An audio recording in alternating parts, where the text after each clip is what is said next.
You are now tuned in to your number one radio station.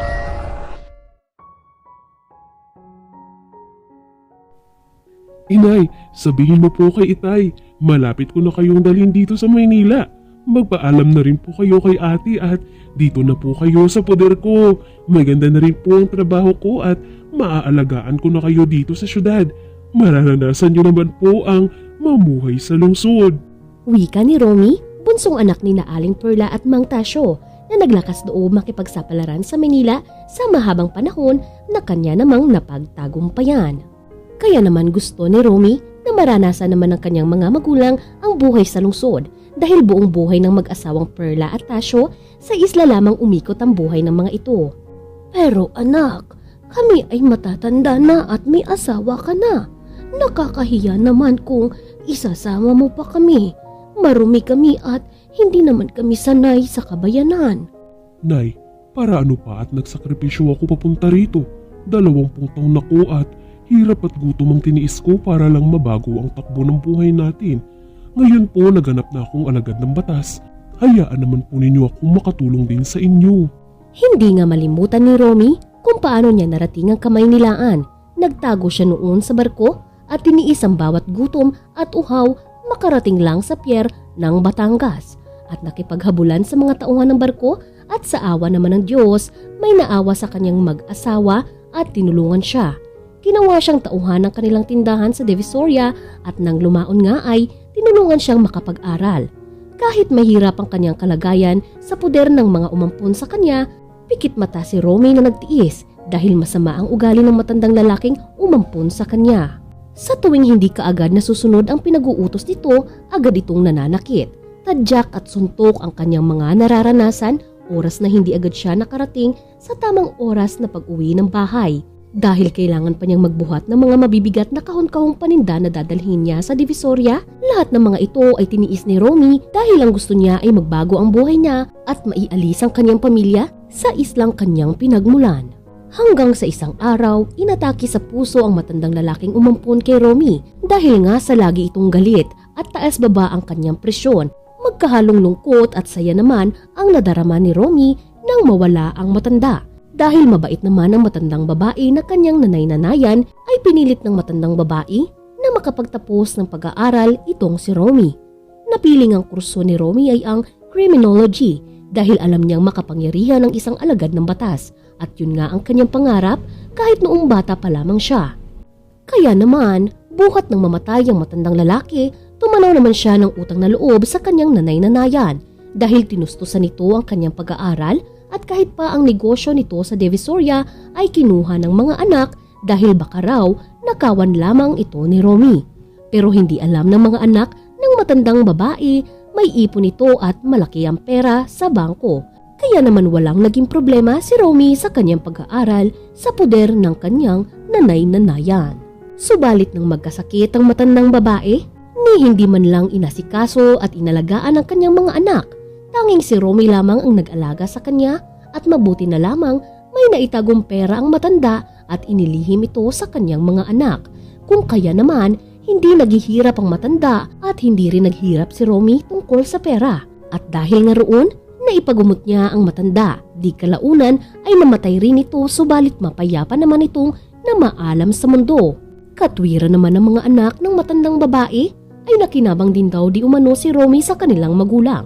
Kung kaya't kahit papaano ay mayroon din daw obligasyon si Romy sa kanilang ina. Hindi naman ito malaking bagay para kay Romy at hinayaan na lamang ang mga ito. Ang mahalaga para kay Romy ay makatapos siya ng pag-aaral at sa oras nga naganap na siyang naging alagad ng batas, tapos na ang kanyang paghihirap. Dala-dala ni Romy ang kanyang karanasan sa hirap ng buhay habang siya'y nagtitraining bilang isang pulis. Ang naging inspirasyon niya ay ang hirap na kanyang naranasan sa buhay upang ang kanyang mga pangarap ay ganap niyang matupad. At nang matapos nga ang kanyang hirap at sa kanyang unang duty sa loob din ng NCR, doon na may nakilala niya si Susan na tubong Marawi, Mindanao. At kagaya nga niya, nakipagsapalaran din sa Maynila si Susan. Isa siyang sales lady sa isang malaking mall at dahil pareho sila ng kapalaran sa Maynila, nagkapalagayan sila ng loob ni Romy.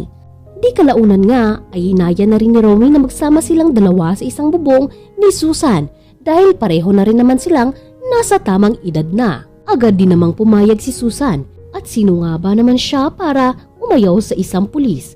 Dahil wala naman siyang kamag-anak sa Maynila, agad na itong pumayag. Napakalayo nga ng kanilang probinsya. Nakipagsapalaran din siya at nagsimula bilang isang kasambahay hanggang nga sa matanggap siya bilang isang sales lady sa isang mall.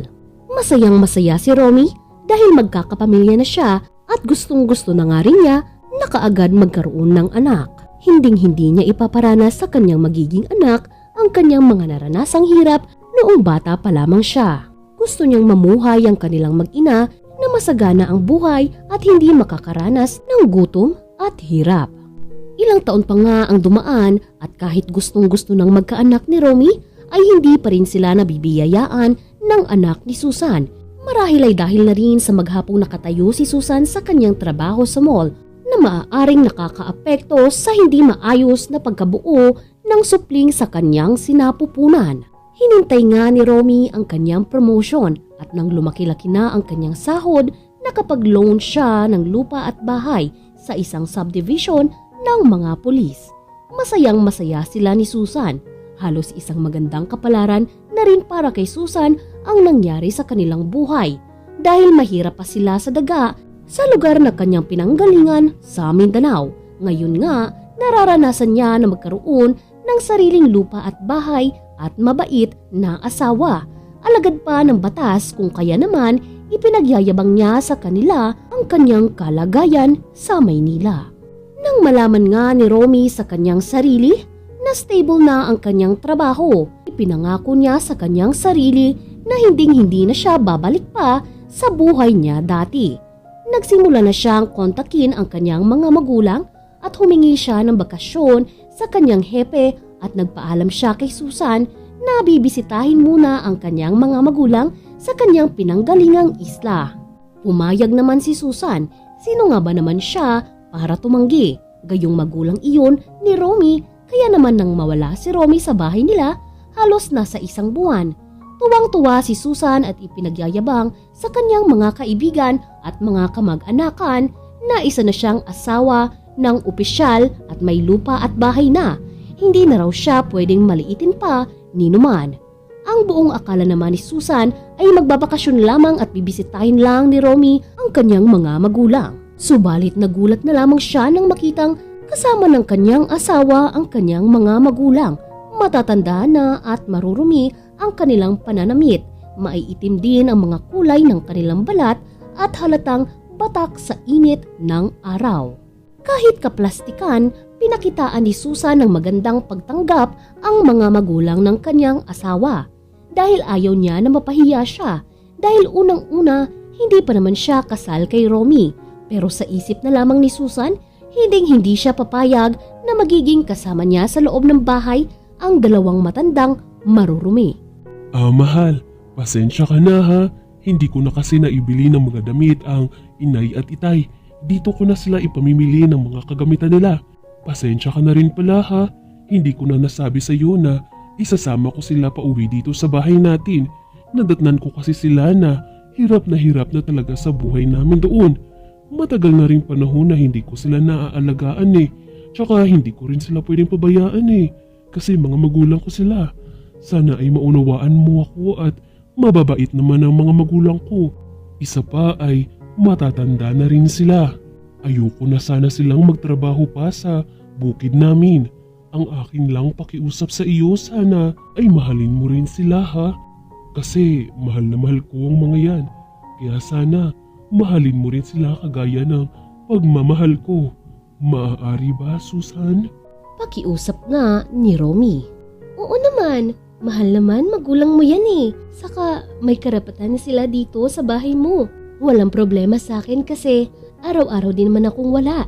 Alam mo naman, nasa trabaho rin ako araw-araw. Kaya huwag kang mag-alala. Kaplastikang sagot naman ni Susan. Masaya naman si Romy at buong akala niya ay mapagmahal sa matatanda ang kanyang napangasawang si Susan. Ilang buwan na ayos lang naman ang lahat at nakikita naman niya na napapamahal na rin si Susan sa kanyang mga magulang. Pero habang tumatagal, marami nang nagiging demand si Susan tulad na lamang ng gusto niyang tumigil sa kanyang pagtatrabaho sa mall upang sila ay magkaanak na. Pinayagan naman iyon ni Romy dahil gustong-gusto na nga nito na magkaroon sila ng anak. Kaya naman, sa bahay na lamang si Susan at doon nga nagsimulang magkaroon ng problema nang mainit lagi ang ulo ni Susan. Dahil nga sa nababagot daw ito sa itsura ng magulang ni Romy. Hindi kasi kaaya-aya ang anyo ng magulang ni Romy.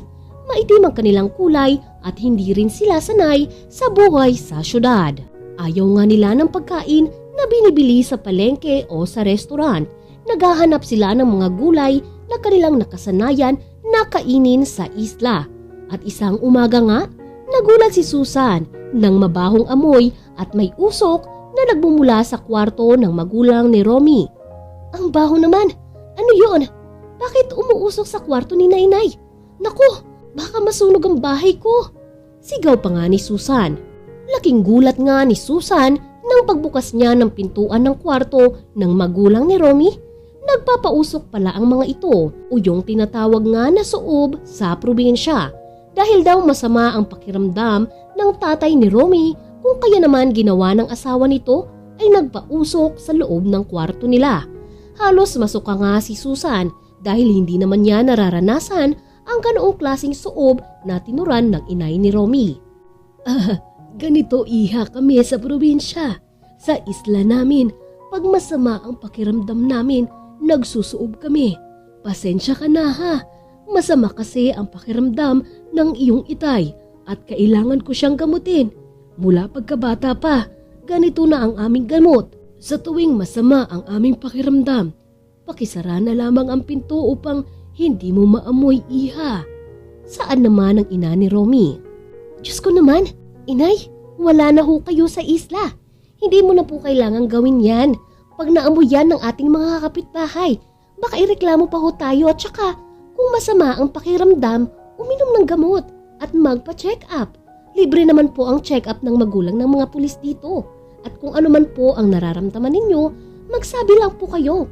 Pero huwag naman po kayong magpausok ng ganyan. Nakakahiya at baka pati masunog pa ang bahay ko. Pinaghirapan po namin ito ni Romy. Sana naman po ay maunawaan ninyo. Wika pa nga ni Susan. Napahiya naman ang magulang ni Romy at itinigil na nga ang pagsusuob at nawala na ang amoy. Samantala, galit na galit naman si Susan at hindi na lamang niya maipakita ang kanyang saluubin. Subalit sa isip-isip niya, hindi na siya tatagal pa nakasama ang mga magulang ni Romy kung kaya't kailangan niyang gumawa ng paraan. Hindi na nasabi pa ni Susan kay Romy ang ginawa ng mga magulang nito. Hinayaan na lamang niya at ayaw niyang pagsimulan pa nang hindi pagkakaunawaan nila ni Romy ang mga nangyari. Kaya naman, tiniis ni Susan ang araw-araw na nakikitang ginagawang kakaiba ng magulang ni Romy. Pero hindi nagtagal, nauubos din ang kanyang pasensya at nakakagawa ito ng hindi kanais-nais at nakakapagsalita ng masasakit sa mga magulang ng kanyang asawa na kanila namang nahahalata na. Ay, ang kalat naman at ang baho-baho pa ng paligid. Hindi kasi maligo araw-araw eh. Alam naman nilang may kasama sila sa bahay na hindi naman nila kauri. Nakakainis. Araw-araw na lang ganito. Nayayamot nga ang bulong ni Susan na hindi naman sinasadyang marinig ng ama ni Romy. Mukhang hindi tayo gusto ng asawa ng anak natin ah. Kung ganyan din lang naman, bumalik na tayo sa isla. Dahil doon naman talaga tayo sanay, sa totoo lang eh. Nahihirapan naman talaga ako rito. Gusto ko pa ang sariwang amoy ng hangin sa isla natin. Hinahanap-hanap ko rin ang lupain natin at malakas pa naman ako at kayang-kaya ko pang magbungkal ng lupa. Saan naman ang ama ni Romy? Tama ka, Tasyo. Ako man, kundi lang kay Romy, ay baka matagal na rin akong umalis dito. Hindi ko gusto ang ugali ng kanyang napangasawa. Masama ang ugali nito dahil hindi naman siya purong Tagalog na kagaya natin. Kung ganyan din lang, magpaalam na tayo kay Romy at bumalik na lamang tayo sa isla. May anak pa naman tayo doong isa at alam ko namang hinding-hindi niya tayo mapapabayaan. Uwi ka naman ng ina ni Romy. Dumaan pa nga ang mga araw at lalong nagbabago ang trato ni Susan sa mag-asawang matanda. Lagi na itong masama ang mukha sa kanila at ang pananalita nito ay hindi na kagalang-galang pa. Bastos na itong manalita at ipinapakita na niya ng bulkaran na naiinis siya sa mag-asawa. Subalit sa tuwing dumarating si Romy, bigla itong nagbabago at nagpapakita ng magandang ugali. Kaya naman, nagkakatinginan na lamang ang magulang ni Romy at sa isip nga nila, hindi na sila tatagal pa sa ganoong sitwasyon. Habang si Romy naman ay naiinip na at sinabi nitong gusto na nga niyang magkaanak at kailangan na nilang magpa-check up para malaman kung sino ang may problema sa kanilang dalawa ni Susan. Isa pa rin itong naging problema ni Susan. Alam kasi niyang may problema siya sa buwan ng dalaw dahil nga sira ang kanyang menstruation period noong siya ay dalaga pa. Kaya natatakot siya na baka malaman ni Romy na mayroon siyang problema at marahil nga ay hiwalayan siya at yun naman ay ayaw niya na mangyari. Kaya naman, pinipilit ni Susan na magpakasal na sila sa huwes upang kahit anong mangyari ay mayroon pa rin siyang habol sa mga ari-arian ni Romy. Gayunpaman, dahil matalino si Romy at nahahalata rin nito na tila may kakaiba sa mga kilos ni Susan, inisip nito na baka nga may problema ito kaya hindi sila magkaroon ng anak. Kaya naman, hindi rin siya pumayag na magpakasal sila sa huwes hanggat hindi niya nalalaman ang buong katotohanan. At magmula nga noon, lalo nang laging galit si Susan at pinagbubuntunan ang mga magulang ni Romy. Magsitabi nga kayo sa harapan ko. Ang papangit ng mga mukha ninyo. Ayaw nyo pang maligo. Tsaka isa pa, wag nga kayong pahara-hara dito sa labas ng bahay. Bigyan naman ninyo ng kahihiyan yung anak ninyo. Mga opisyal po lahat ng mga nakatira dyan sa harapan natin. At sana naman, maiisip ninyo na magdamit kayo ng maayos pag kayo ay lalabas ng bahay o pupunta ng palengke. Kahit pa yan ay malapit lang sa bahay natin. Tignan nyo naman kasi ang anyo ninyo. Nakakahiya kayo. Ani pa nga ni Susan na halatang iritable sa mga magulang ni Romy at kulang na lamang ay palayasin na ang mga ito. Alam naman namin, iha, na bilang magulang ng asawa mo ay hindi mo kami gusto. Hindi ka rin naman namin gusto para sa anak namin. At kahit kami ay taga-isla lamang, ay marunong kami sa kapwa namin. Hindi kami bastos at namamahiya at sana magkaroon ka ng galang sa nakakatanda sa iyo. Halatang hindi ka tinuruan ng magulang mo. Saan ka nga ba nagmula? Hindi ka purong Tagalog at halatang halata sa kilos mo na wala kang galang. Huwag kang mag-alala, aalis kami. Nang sa gano'y hindi na kami maging pabigat pa sa inyo ni Romy. Saad pa ng ina ni Romy. Ay, talaga ho ba? Mabuti naman ho kung ganun. Kasi nananahimik kami dito ng anak ninyo Nang dumating kayo at nagkagulo, nakakahiya sa mga kapitbahay namin. Kung ano-ano na ang mga pinaggagawa ninyo. Tama bang taniman ninyo ng gulay ang hardin namin? At hindi man lang kayo nagpapaalam, ano bang akala nyo dito? Na ang bahay ko nasa gitna ng bukid? Tsaka isa pa, kung ayaw nyo sa akin, mas ayaw ko sa inyo.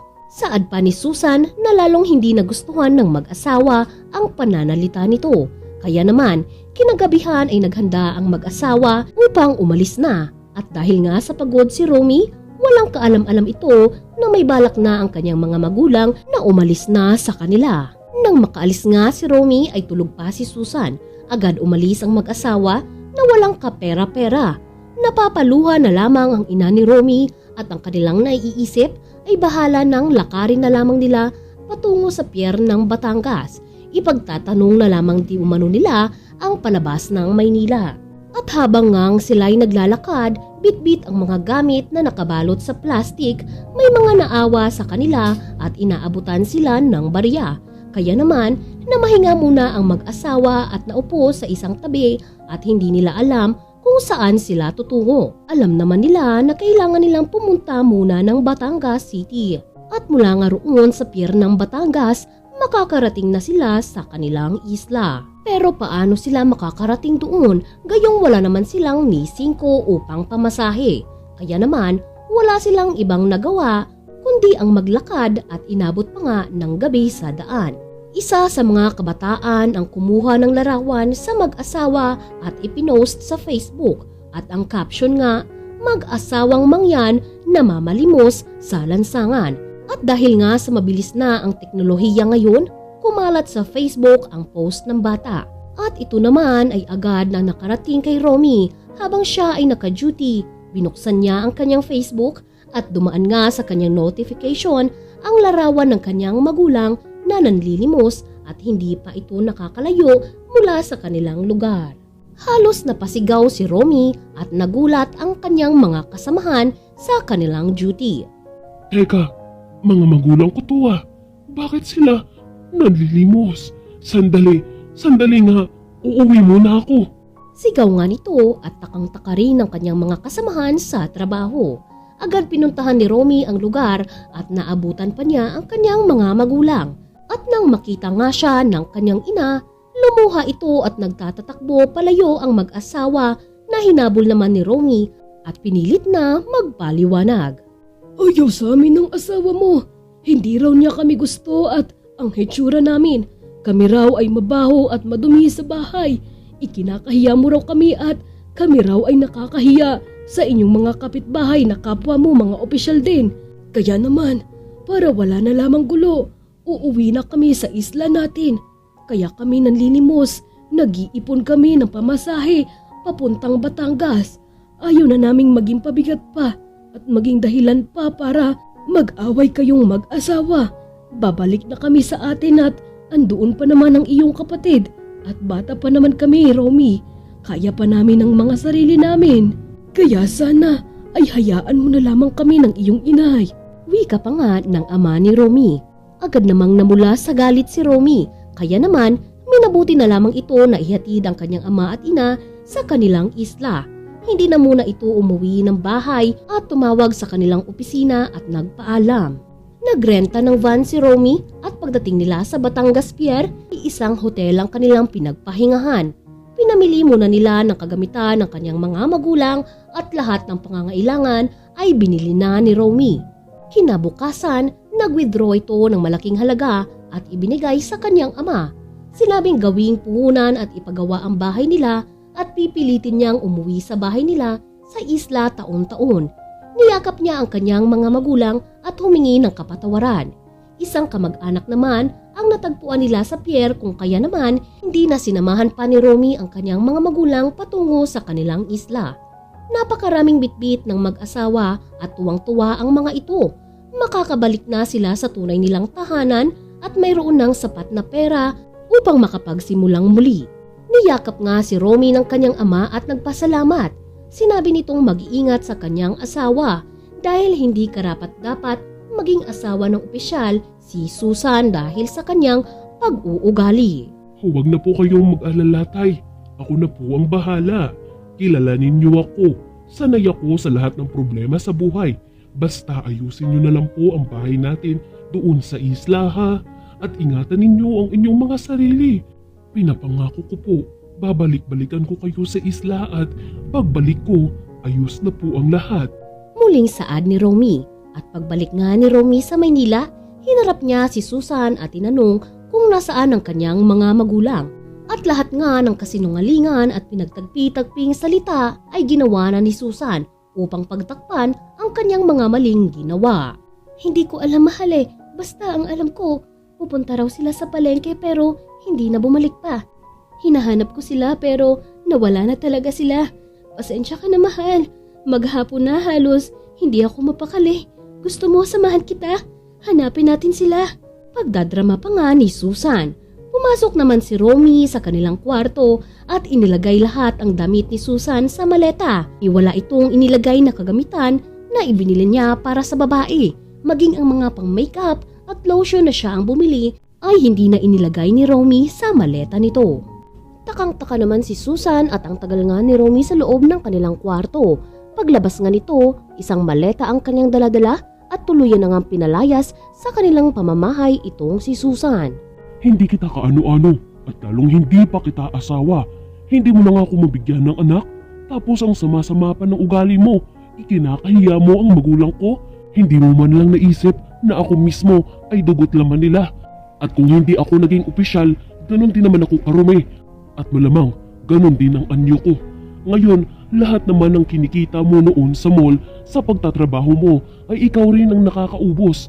Wala kang ambag dito sa buhay ko kaya umalis ka sa pamamahay ko na wala rin akong ibibigay sa'yo. Sa tagal mo nagtatrabaho sa mall, wala kang naipon kahit 5. Wala ka man lang naitatabi. At nang mag-asawa tayo't ibinahay kita, lahat ako ang gumagastos. Kaya Susan, umuwi ka na lamang sa inyo sa Mindanao at bahala ka na sa buhay mo simula ngayon. Lumayas ka nga sa harapan ko, wala kang silbi, hindi ka na nga magkaanak, sama-sama pa ng ugali mo. Huwag mo akong gagalitin dahil kilala mo ko kung paano kung magalit Susan. Kayang-kaya kitang ipakulong nang walang dahilan. Tandaan mo yan. Galit na sigaw pa nga ni Romy kay Susan. Nagulat at napapaiyak na nga lamang si Susan habang lumalabas sa bahay ni Romy at lahat naman ng kanyang tinuran ay totoo. Wala naman talaga siyang naipon noon dahil sa luho niya inuubos ang lahat ng kanyang sahod. Nagsipagtinginan naman sa kanya ang kanilang mga kapitbahay at hiyang-hiya naman si Susan. Ngayon nga sa anyo ni Romy natatakot siya. Alagad ito ng batas at isang maling salita lamang niya ay maaari siyang ipakulong nito. Kaya naman hindi malaman ni Susan kung saan siya pupunta. Wala naman siyang kamag-anak doon sa Maynila at kagaya nga ng magulang ni Romy, wala siyang ibang nagawa kung hindi maglakad ng walang patutunguhan. Habang nasa daan nga ay nakakita siya ng wanted helper. Agad naman siyang nag-apply, malapit nang gumabi at wala siyang tutuluyan. Wala naman siyang kapera-pera kaya wala na rin siyang pagpipilian pa. Balik nga sa dating buhay si Susan at dahil hindi na siya bata pa, ay nahihiya na siyang mag-apply pang muli ng sales lady kaya habang buhay na rin siyang naging kasambahay. Si Romy naman ay nakatagpong muli ng isang babae na kapwa niya kababayan at agad niya naman itong nabuntis at agad ding pinakasalan. At dahil kababayan niya ito, tanggap ang pinagmulan ni Romy. Mahal ito ng kanyang mga magulang dahil kagaya ng kanyang ama at ina ay magsasaka rin ang mga magulang nito.